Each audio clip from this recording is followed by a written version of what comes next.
Il-problema hija il-brainwashing kbira, il-brainwashing kbira li għaw fuq ammont kbir tal-poplu Malti.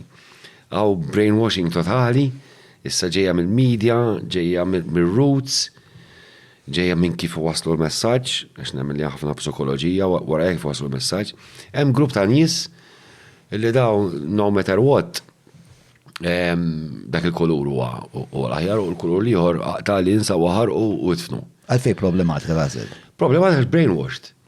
Għax ma jafux eżatt il-verità li qed jiġri, qed jisibaw biss forsi media partikolari, forsi jkunu ċirku ma' nies li dawn waslu l biss il-ħsibiet li tal-parti, allura ma jafux il-verità xini. U jiddespeċini li wara dat gerfix u l-ġen kollu li ġara dal-aħħar, li kulħadd jaf x'ġara u ma ġarax, għatem ċertu nies illi ma rridux għall-inqas jippruvaw jifmu x'ġara li daw mill-ewwel bib magħluq mhux vera dak kollu kideb eċetera eċetera. Hija ħasra u dak kollu ġej għax għaw brainwashing totali u din hemm li ġejja waħda minnhom hija mill-istazzjon Malti għax inti għandek partiti politiċi li għandhom l-istazzjon tagħhom nifhimha. Mela dak ħajpampja lill-partit tiegħu u li ħajpampja l-partit tiegħu. M'għandekx imkien in the way, in the middle, li inti tieħu best or worst of both worlds. Isma' hekk u mbagħad ħalli tiddeċidi inti le.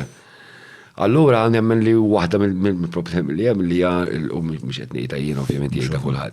Il-broadcasting mhix qed tagħti r-realtà, allura ħafna nies li għadhom dik il-mentalità tal-brainwash, allura politika bekk ħatibqa' mhux interessanti għaż-żgħażagħ għax għadha tiġi mmexxija bil-mod antik.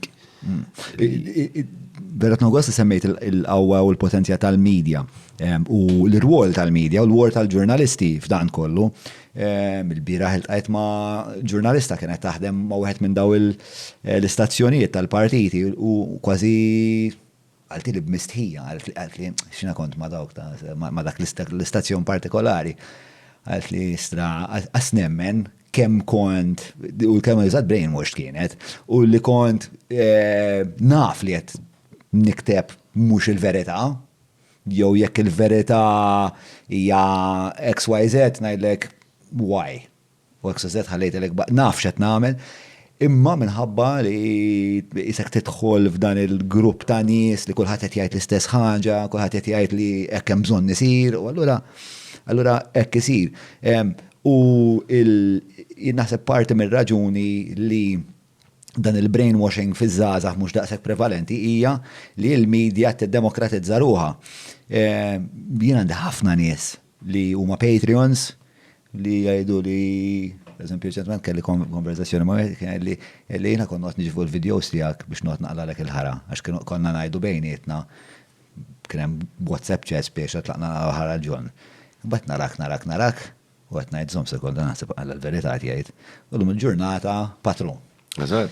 Ġiri l-medja għara x-saħħa għanda u għal żmien twil il-medja kienet dominata kompletament mill-partiti. U minn kun qed timexxija, ġifieri ma jkunx qed timexxija bla doċ, hemm ħafna psikoloġija warajha u kollox ikun studjat. I'm sure li kollhom formula 1, 2, 3, 4 ta' kif għandha tiġi proġettata biex dak li jkun. U tinsiex ħafna minnhom dawn li huma brainwashed m'għandhomx il-guts forsi li joqogħdu jesperimentaw u jfittxu. They play it safe. Imorru fuq l-istazzjon tagħhom, imorru fuq l-internet fuq il-media tagħhom, ftit javventuraw ruhom biex jgħidu ma ħana naraw għal jista' jkunx qed jgħidu l-oħrajn. Le, tant huma hekk li ma żgħażagħ mbagħad dik hija storja oħra. Żgħażagħ iktar open, jaspieċi minna biex xogħol. So nawguralhom iżda jalla jinbidlu daw l-affarijiet vera ta' onestament għalġi ta' Malta.